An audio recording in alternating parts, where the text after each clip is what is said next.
the terrain here, we won't be able to do everything, but there's the Church of St. James right down below us over there. See that big church over there? With the dome on it? No. Sorry? No, not the dome. Closer, much closer. Flat roof, right down below. That's part of the Armenian convent. It's a big complex of churches, actually. That's the Armenian quarter. Let's go to the Jewish quarter. See the dome over there? That's the Hurva synagogue over by Moshe's shop. If you're going to the Jewish quarter, then you got to walk right down this road over here until you come to your first left-hand turn.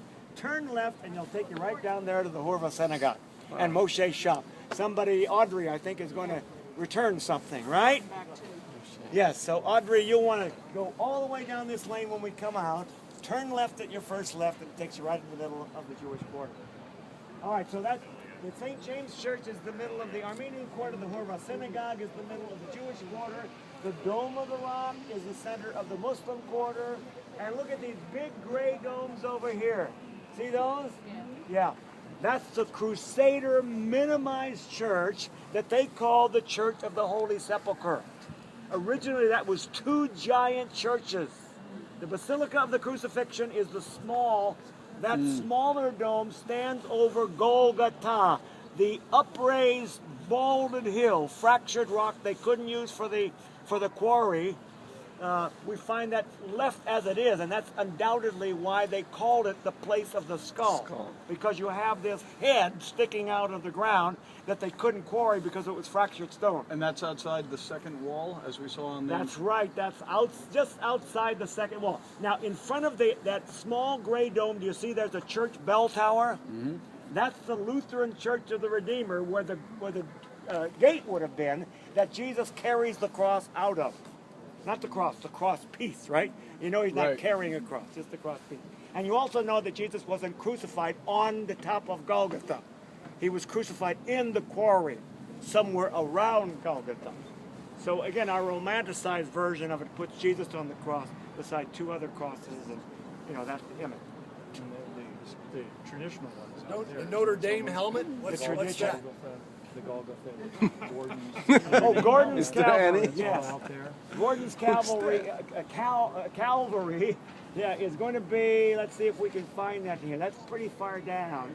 So we have to get over to Damascus Gate to find that. There, it's going to be right over in here, and behind it, the Arab bus station. So pretty much right behind those gray domes, further out to the north.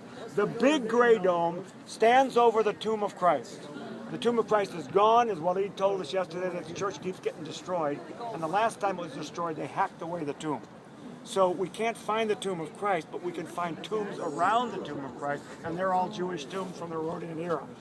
So they're the ones that mark this as a Jewish burial ground from the Herodian period, and so it qualified. But the big gray dome stands over the second of the two churches, a rotunda, called the Church of the Anastasis, the Church of the Resurrection. And that stands over the tomb of Christ. Now, you said there would not have been Christ with two other people being crucified?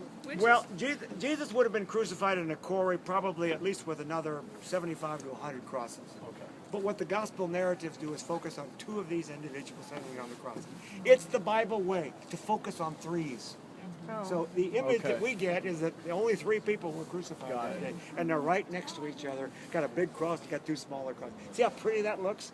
Yeah. By the way, the crucifixion is Jesus kind of dangling there. He has a painful look on his face, but he's pretty well comfortable. That's not the way it was. By the time Jesus was on the cross, he's a piece of meat. Nothing more. You wouldn't even really recognize this as a human being for the most part. The idea of scourging was... Too far off? Sorry? The Passion of the Christ wasn't No, not too at far all. off? It didn't go far enough. Oh, really? The idea of scourging is so we don't have to crucify him. Oh, really? We're going to rip out all the muscles from his back so he can't walk. And if he can't make way, they would just trample him. This is barbarous stuff. You can see why the Jews wanted nothing to do with crucifixion. Do you know whether Mel Gibson came to Israel before he did the film? Yeah, he did. And he follows particularly the Roman Catholic version and the traditions.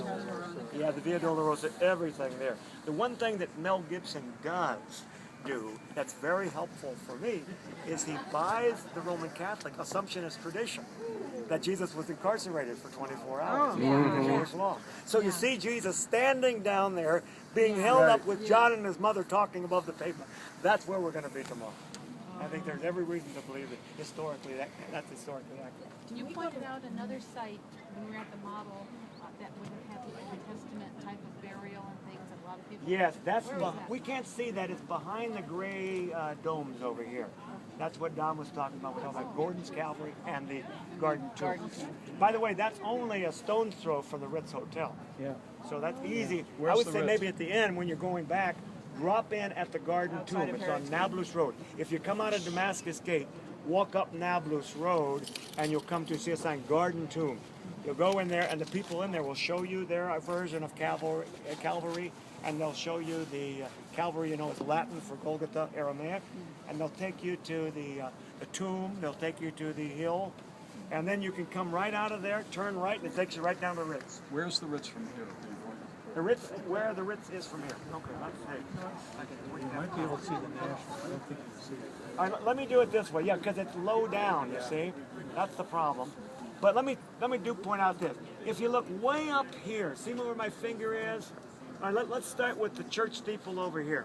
See the church steeple we can see? Yep. Look to your right and you see two pine trees sticking up, right? All right, now come over again, you see a single pine tree lower than the two pine trees.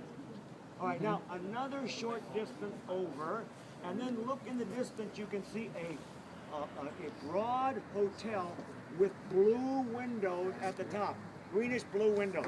That's the Ambassador Hotel where we're having our farewell meal tonight. All right, so the Ambassador now is down the hill and up the next hill beyond the Ritz. So the Ritz is going to be somewhere to the right. Okay, let me see if I can try this. Do you see that to the left of the Ambassador Hotel, you see a church steeple? See that? Or a bell tower? You see the green windows. Look just barely to your left, and you see a bell tower coming up. That is the Church of St. George, and they have a little guest house there. That's practically right next door to the Ritz. I saw that when we drove by. Yeah. So you go from the bell tower.